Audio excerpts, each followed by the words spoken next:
इस कार्यक्रम के पुण्यार्जक हैं सकल दिगंबर जैन समाज, तिनसुकिया, असम। कोरोना काल था, शिखर जी में रुके हुए थे। एक व्यक्ति एप्पल होता ना, एप्पल लेके आया हार के समय। उसने एप्पल दिया, वो एप्पल पता नहीं कौन सी कंपनी का होगा, लेकिन हमने खाया, पर वो ऐसा एप्पल हमने कभी नहीं खाया था। उसका जो स्वाद था वो ऐसा स्वाद कभी नहीं खाया, और उसके बाद फिर भी नहीं खाया। तो कुछ वस्तुएं ऐसी होती हैं जो आपको कभी कभी खाने में आती हैं और उसका स्वाद आपके दिमाग पर चढ़ जाता है और आपको लगता है कि ऐसा तो हमने कभी स्वाद, क्योंकि अपने भारत में बहुत सारे स्वादिष्ट जो वस्तुएं हैं एक नंबर क्वालिटी, वो हमारे भारत में खाई नहीं जाती। सारी वो वस्तुएं विदेशों में भेज दी चली जाती हैं, क्योंकि उनकी कीमत बहुत महंगी होती है। तो जो महंगी वस्तु होती है, हमारे यहाँ तो सस्ता सुंदर टिकाऊ सिस्टम है, सस्ता हो, अच्छा हो, वो बजट में हो। अब वही कोई कह दे ये 1000 रुपये किलो का एप्पल है और ये रखा है 200 रुपये किलो का, तो आप कौन सा वाला लोगे? 1000 रुपये किलो वाला कि 200 रुपये किलो वाला? सताइए, ये देख जरूर लोगे। कितने का है? 1000 का? अच्छा, बहुत महंगा है, तुम तो यही पैक कर दो 1 किलो। देखोगे 1000 किलो वाला, 1000 रुपये किलो वाला, लेकिन पैक कराओगे 200 रुपये का, तो यही पैक कर दे भैया, यही ठीक है, तेरे चला लें काम। 1000 वाला कौन खाता है? 1000 वाला। अभी आती ना उधर लीची तेजपुर में, एक लीची 200 रुपये की। लीची 200 रुपये।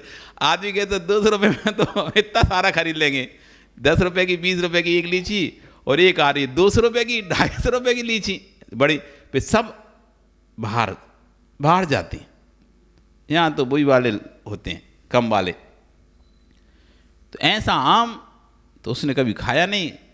आम इतना पसंद आया, तुरंत उसने अपने सैनिकों को, उस वृद्ध कंची को बुलवाया। वापस जा रहा था तो वापस बुलाया, उसको लेके आओ। ये आम तुम लाए कहाँ से? मुझे आम चाहिए। स्वामी, आम तो बगीचे में मिलेगा, तो आप लेके आओ। और तो बोला, मैं तो वृद्ध हो चुका हूँ, मेरा आना जाना तो संभव है नहीं है। यदि आपको आम पसंद है तो आप मेरे साथ चले, मैं आपको आम खिलाऊंगा। तो सैनिकों को भेज देता हूं। नहीं, आप ही जाएंगे तो ही मैं दूंगा, नहीं तो नहीं दूंगा। अब राजा को तो आम खाना है, ऐसा आम कभी खाया नहीं। और अब ठीक है चलते हैं, तो अपनी सेना के साथ चला। नदी पड़ी रास्ते में, तो एक नाव में, वो तो देव था तो पहले से नाव तैयार कर रखी थी उसने। नाव में कहता है आप आओ, बाकी सारी सेना को यहीं किनारे पे छोड़ दो। नदी के उस साइड बगीचा है, आपको जितने आम चाहिए मैं वहाँ से आपको दूंगा, आप फिर सेना ज्वाइन कर लेना। इस तरह से बड़ी सी विशाल नदी से पार करना था। उसने नाव में उसको बिठाला और चल पड़ा। और जैसे बीच मझधार में पहुँचता है, उस शुभम चक्रवर्ती जिसका नाम था, वो अनेक प्रकार से अपनी अब वो दिखाने लगा। बेंतर देव तो था ही, उसने अपना रूप बनाया, बिक्रिया बनाई, और भयानक तरीके से बाढ़ तूफान आदि लाने लगा उस नदी में। अनेक विकराल काले बादल, घने बादल, तेज पानी, वर्षा, इस तरह से नाव को किसी तरह गिराकर उसको डुबाने कर मारने का प्रयास करना चाहता था, लेकिन सफल नहीं हो पाया। अनेक प्रयासों के बाद जब सफल नहीं हुआ, क्योंकि शुभम जो था वो नमकार मंत्र का स्मरण कर रहा था, नमकार मंत्र का पाठ कर रहा था। उस नमकार मंत्र के पाठ से उस नाव डूब नहीं पा रही थी। अब अनेक प्रयत्न के बाद जब वो हार गया, तब उसने अपना ओरिजिनल रूप दिखाया उस शुभम को और कहा, पहचानो कौन हूं मैं वही रसोइया हूं जिससे तुमने खीर फेंक कर मारा था। मैं बेहतर बनूंगा, आज मैं तुमको नहीं छोड़ूंगा। अब शुभम और डर गया। यदि बचना है, उसने सोचा कि जब तक इसकी श्रद्धा धर्म के प्रति रहेगी, आस्था धर्म के प्रति रहेगी, तब तक मैं इसका कुछ भी नहीं बिगाड़ सकता। मुझे इसके पहले सम्यत की हानि करनी पड़ेगी, इसकी मुझे सम्यत की हानि करनी पड़ेगी। जब तक इसकी श्रद्धा धर्म पर है, तब तक मैं इसका बाल भी बांका नहीं कर सकता। पहले इसकी श्रद्धा तोड़वानी पड़ेगी, तब जाके मैं इसका हित कर सकता हूं।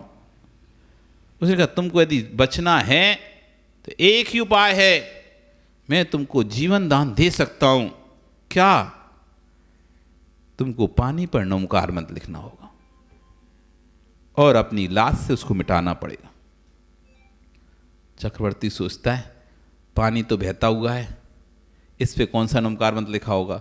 यदि मेरे प्राण बचते इतना आशा करने से तो क्या ही जाता है, नमकारी मंत्र तो लिखना है, लिख के नहीं उसको पैर से तो वो तो जब तक बह ही जाएगा और पानी लिखा भी नहीं होता तो मिटा भी दूं, और इतने से करने से मेरे प्राण बचते हैं तो मैं अपने प्राणों को बचाता हूं, मैं अपने प्राणों को बचाता हूं। और जैसा जैसा वो देव कहता गया वैसा वैसा वो लिखता गया, और लिखने के बाद उसने जैसे ही पैर से उस पानी पर पैर डाला, और जितनी उसकी रक्षा करने वाली शक्तियां थीं सारी शक्तियां उसको छोड़कर चली गई। ये शक्तियां तभी तक थीं जब तक धर्म पर आस्था थी, श्रद्धान था, और जैसे ही उसका श्रद्धान हटा, अपने जीवन के राग में उसने मंत्र की अनास्था कर दी, मंत्र का अपमान किया, और सारी शक्तियों ने उसका साथ छोड़ा और फिर प्रबल हो गया वो व्यंतरदेव। उसने तुरंत उस नाव को पलटाया, वे डूबकर मरा और 7वें नरक गया। तो अश्विनी यहां कह रहे हैं कि व्यक्ति जब जीवन के ऊपर बनती है ना तो आचार विचार सब भूल जाता है, आचार विचार विवेक सब भूल जाता है, और कैसे भी करके ये जीवन बचना चाहिए, कैसे भी करके जीवन बचना चाहिए, फिर उसके लिए कुछ भी करना पड़े वो कुछ भी करने के लिए तैयार हो जाता है। ये जीवन का राग, इंद्रिय सुख का राग, विचार आचार इन दोनों को नष्ट कर देता है। फिर विवेक और शास्त्रीय ज्ञान का पांडित्य भी कितना क्यों ना हो, आदमी कितना भी पंडित क्यों ना हो, कितना ही ज्ञानी क्यों ना हो, उसका सब विवेक पांडित्य सब खत्म हो जाता है, सब नष्ट हो जाता है। ऐसे अज्ञानी जीव भारत की भूमि पर हुए जो जैन कुल में जन्म तो लिए, जिन्होंने पत्नी के बेंतर उतारने के राग में आकर एक बकरे की बलि दे दी, आटे के मुर्गे की बलि दे दी। सुना ना आटे का मुर्गा कहानी? मुर्गे की बलि दे दी, वो जीव का घात करके। चतुर्दशी के दिन तो इधर तो एक चांडाल जो चतुर्दशी के दिन हिंसा नहीं करता, नियम लिया था, एक चांडाल जिसने चतुर्दशी हिंसा नहीं की थी, एक वो उसका समय देखो, उसकी दृढ़ता देखो, एक वो व्यक्ति जो मुनि से अज्ञानी पाखंडी धर्मात्मा होकर भी चतुर्दशी के दिन भी आटे के मुर्गे की बलि दे दिया। ये सब क्यों? जीवन के राग में, तात्कालिक पर्याय के राग में। तात्कालिक पर्याय तो बचा लिया व्यक्ति ने, लेकिन जो त्रैकालिक आत्मा थी उसकी दुर्गति हो गई। हम इतना क्यों झूठ बोल रहे हैं, इतना मायाचारी क्यों करना है, इतना छल कपट क्यों कर रहे हैं? सिर्फ इस तात्कालिक पर्याय के पीछे। मैं खूब बड़ा हूं, मैं खुश रहूं, मेरा परिवार खुश रहे, मैं खुश रहूं, मेरा परिवार हंसता खेलता रहे, खूब सुख सुविधा में रहो, किसी प्रकार की उसको कमी ना हो। यही तो सोचते, क्या सोचते हो? व्यापार करते हो, कमाते हो, और जितना भी 1 नंबर का काम अथवा 2 नंबर के काम जैसे जैसे बढ़ते जा रहे, स्मगलिंग के काम हो, चाहे कुछ भी काम हो, चोरी चकारी काम हो, चोरी का माल खरीदने के काम हो, बहुत सारे काम जो कि आपको नहीं करने चाहिए वो भी आप काम कर रहे हो। स्पष्ट है, जो जितने अधिक पैसे वाले हैं, आचार्य में कहते हैं कि नदियों में बाढ़ सामान्य पानी से नहीं आती। बरसात का पानी अकेला नदियों में बाढ़ नहीं लाता, उस नदी में नदी नालों का, गटर का पानी भी रहता है। गटरों का पानी सब गंदा संदा पानी जब जाता है तब नदी भरती है, ऐसी नहीं भर जाती नदी। ऐसे जितने भी धनपति कुबेर बनते हैं, कहीं ना कहीं कोई ना कोई ऐसा कार्य करते हैं जिससे रातों रात ही अमीर हो जाते हैं। नहीं तो 1 नंबर के पैसे से GST दे के तो कोई रातों रात अमीर नहीं होगा, पक्की बात है। सरकार इतनी चौकन्नी है तो रातों रात महीनों में आदमी के जूते गिर जाते हैं। उसके आज भी जितने भी करोड़पति है ना, उनके यदि आप खाते देखोगे ना, आज भी पूंजी कमाई है। भले बे करोड़पति हैं, लेकिन कागजों में वे लखपति हैं। भले स्वयं करोड़पति हैं, लाख करोड़ों का प्रॉपर्टी सब कुछ है, लेकिन कागजों में दिखेंगे कैसे? लखपति दिखेंगे, क्योंकि एक नंबर की पूंजी से ऐसा पैसा बढ़ता नहीं है झमाझम। क्योंकि फिर अगर दिखाओगे तो झमाझम टैक्स, तो तुम्हें बड़ा टेंशन होगा। कमाई कम है और 25% टैक्स दो, 18% GST दो, ये दो, इनकम टैक्स दो। इतनी कमाई नहीं जिससे ज़्यादा टैक्स ही लग गया, तो आदमी बचा कुछ के इधर से उधर से। तो ये जो सब हम कर रहे हैं, अनेक प्रकार से छल कपट मायाचारी चोरी चकारी हर तरह से 2 नंबर से, ये किसके राग में? तात्कालिक पर्याय, तत्काल पर्याय के संबंधियों के राग में, स्वयं के राग में कि मैं खुश रहूं, मैं अच्छा ऐसो आराम का जीवन दूं। एक तो ये मेरे परिवार ऐसो आराम का जीवन जिए, मेरे बच्चे बड़े होकर खूब अच्छे ऐसो आराम से रहें, खूब पढ़ें, खूब बड़े हों, खूब उनके पास पैसा धन दौलत। इसी राग में तो हम पैसा कमा रहे हैं। और तो कोई कारण है कैसे अलेस कमाने का कि ये पैसा सब मेरे साथ ऊपर जाएगा स्वर्ग में, तो वहाँ पे मैं इंडियन करेंसी से अपन ये सामान खरीदेंगे। वर्तमानी के लिए तो है, भविष्य के लिए तो कोई पैसा है नहीं है। भविष्य तो हमें पता ही नहीं अपना क्या होने वाला है। हम जो भी देख रहे हैं वर्तमान के पर्यायों को देखकर, वर्तमान संबंधों को देखकर, ये वर्तमान के पर्याय वर्तमान के संबंध सुखी रहें, अच्छे से रहें, कोई प्रकार को हमको किसी के आगे हाथ ना फैलाना पड़े। हम भी इतने अमीर हों कि हम भी खूब अच्छे से आराम से खर्चा कर सकें, कहीं भी जाएं, कहीं भी घूम सकें, अच्छे अच्छे आलीशान होटलों में रहें, 5 स्टार होटलों में। मतलब हर व्यक्ति का सपना ऐसे ही रहता है, किसी के आगे हमको हाथ न फैलाना पड़े। इस चक्कर में वो अनेक प्रकार के ऐसे व्यवसाय भी प्रारंभ कर लेता है जो उसके लिए अनेक पाप बंध का कारण होता है, दुर्गति का कारण होता है। यदि पकड़ा जाए, परलोक में तो अहित है ही, इस लोक में यदि वो पकड़ा जाए तो सजा और दंड का भागीदारी होता है। आज जितने भी 2 नंबर के कार्य करते हैं, जब पकड़े जाते हैं तो क्या ही होता है, उनको सजा होती है।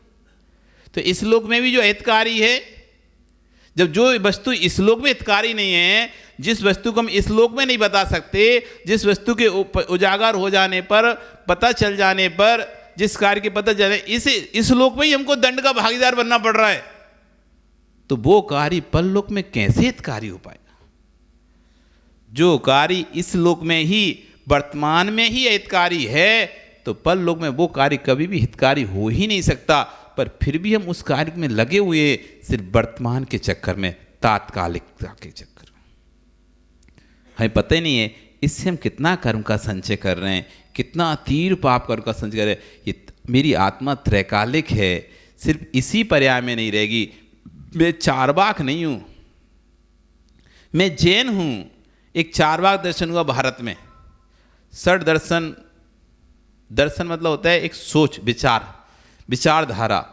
तो एक चारवाक दर्शन नाम की विचारधारा हुई, जिसको भारत में किसी ने नहीं स्वीकार किया, ना तो जैन ने, ना बौद्ध ने, ना वैशेषिक ने, ना मीमांसकों ने, नहीं, किसी दर्शन ने उसको स्वीकार नहीं किया। उसका एक सिद्धांत था, नास्तिकवाद था, आत्मा को नहीं मानता था, आत्मा नाम की कोई वस्तु नहीं मानता था वो। उसका सिद्धांत था यावत् जीवम सुखम जीवेत, ऋणम कृत्वा घृतम पिबेत, भस्मीभूत देहस्य पुनर्आगमो कुतः। जब तक जियो सुख से जियो, खाने को घर में दाना ना हो तो ऋण लेके घी पियो। भस्मीभूत देहस्य, जब ये देह नष्ट हो जाएगी, भस्मीभूत हो जाएगी, किसने देखा स्वर्ग, किसने देखा नरक? आज जैन कुल में उत्पन्न होने वाले भी चारवाक बुद्धि के व्यक्ति हो सकते हैं, चारवाक सोच के व्यक्ति हो सकते हैं। बहुत से बच्चों की ऐसी सोच होती है, अरे क्या नरक क्या स्वर्ग, जो है सब यही है, यही नरक है यही स्वर्ग है। ऐसी सोच वाले व्यक्ति भी आज हैं हमारे बीच में। जैन कुल में उत्पन्न होने के बाद भी ऐसी सोच वाले व्यक्ति हैं जिन्हें कल कौन देखता है, कल का किसने देखा, कौन स्वर्ग कौन नरक। अच्छे से रहो, खाओ पियो, ऐश करो, मस्त करो, जो करना है करो, छोटी सी लाइफ है, जो करना है करो। कौन देखता है स्वर्ग को? मरने के बाद कौन गया? किसको पता? ऐसी सोच ये चार्वाक सोच है। पर जैन दर्शन चार्वाक सोच वाला दर्शन नहीं है। जैन दर्शन आत्मा की त्रैकालिक सत्ता वाला सोच है।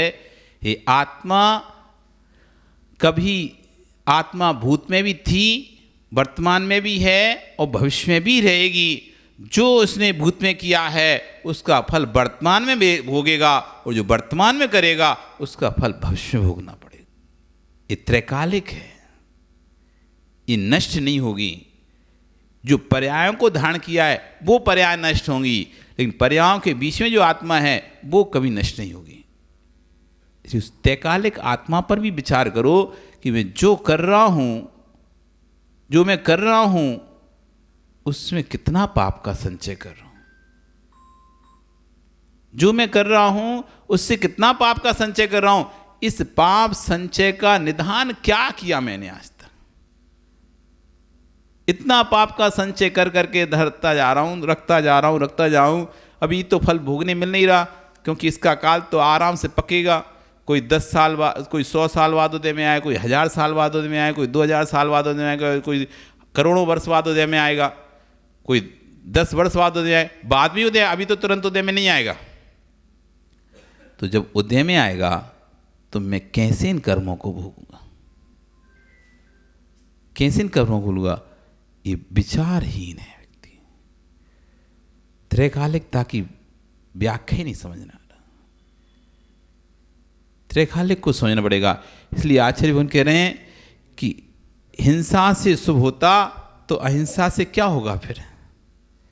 आज कोई बालक है, दुबला पतला है, क्षीण शक्ति है, और एक अधिक शक्तिशाली मस्त है, दुबले पतले 4 बालकों एक साथ पटक देता है।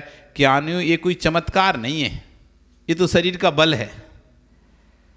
ऐसे कोई देव बेंतर आदि देवगति का जीव है, उसके पास शक्ति सामर्थ्य है, तज्जन पर्याण का उतनी ताकत प्राप्त है, वह अपनी ताकत प्रयोग करके किसी का इष्ट अनिष्ट कर सकता है, उसमें सहकारी बन जाता है। उसके सहकारी बने को देखकर चमत्कार मान लेना और जीवों का बलिदान कर देना, ये कोई समझदारी वाली बात नहीं है ना। अरे वहाँ जाते हैं काम हो जाता है, वहाँ जाते हैं तुम्हारा काम हो जाता है। तो एक देव है, देव के अंदर सामर्थ्य है हित अहित करने की, उसको देखकर आप जीवों को बद मत करने लगना। ये मत समझ लेना कि बलिदान से तू स्वस्थ हुआ है। तुमने मुर्गे की बलि दे दी, किसी जीव की बलि दे दी, उससे तुम स्वस्थ हुए, उससे हमारा भूत उतर गया, हमारे घर में शांति हो गई। ये मत समझना जीव की हिंसा करने से तू स्वस्थ हुआ है या धन मिला है। हे ज्ञानी, उसने तेरी दुर्गति में भेजने का उपाय किया है। हमें बस वर्तमान पर्याय दिखी, हम स्वस्थ हो गए, लेकिन तुम्हारे उस क्रिया से तुम्हारा भविष्य दुर्गति में भेजने का उपाय हो गया। सम्यक दर्शन की रक्षा करना चाहते हो तो सबसे पहले 4 गतियों के लक्षण समझिए आप। एक भैया वकील हैं, इतनी ताकत रखते हैं किसी को भी घुमा सकते हैं मस्तिष्क से। यदि नहीं घुमा सकते होते तो बिना हल चलाए, बिना तराजू चलाए वो परिवार कैसे चला रहा है? एक वकील है, कितना ज्ञानी होता है, किसी को ही घुमा देता है। वो ज्ञानी नहीं होता तो आचार्य बिना हल चलाए, बिना काम करे, बिना मेहनत कर, तराजू उठाए कैसे अपना परिवार चला रहा है? दिमाग से तो चला रहा है, पूरा माइंड गेम से चला रहा है। बड़े आनंद के साथ और इज्जत के साथ रह रहे हैं। इनमें कौन काम करे, इनमें कौन काम कर रहा है? जिसका तन काम करता है वे ज़्यादा सुख में नहीं रह पाते, जिनका ज्ञान काम करता है वे ज़्यादा सुखी रह पाते हैं। तन की मेहनत करने वाले मजदूर कहलाते हैं और मस्तिष्क की मेहनत करने वाले बाबूजी बन जाते हैं। और जो परिवार को छोड़कर, सब संग्रह को छोड़कर मस्तिष्क से मेहनत करते हैं वे मुनिराज कहलाते हैं। जो मुनि बने का भी राग छोड़ देते हैं वे केवली भगवान हो जाते हैं, और जो देह का भी राग छोड़ देते हैं वो सिद्ध हो जाते हैं। इस कार्यक्रम की पुण्यार्जक थे सकल दिगंबर जैन समाज, तिनसुकिया, असम।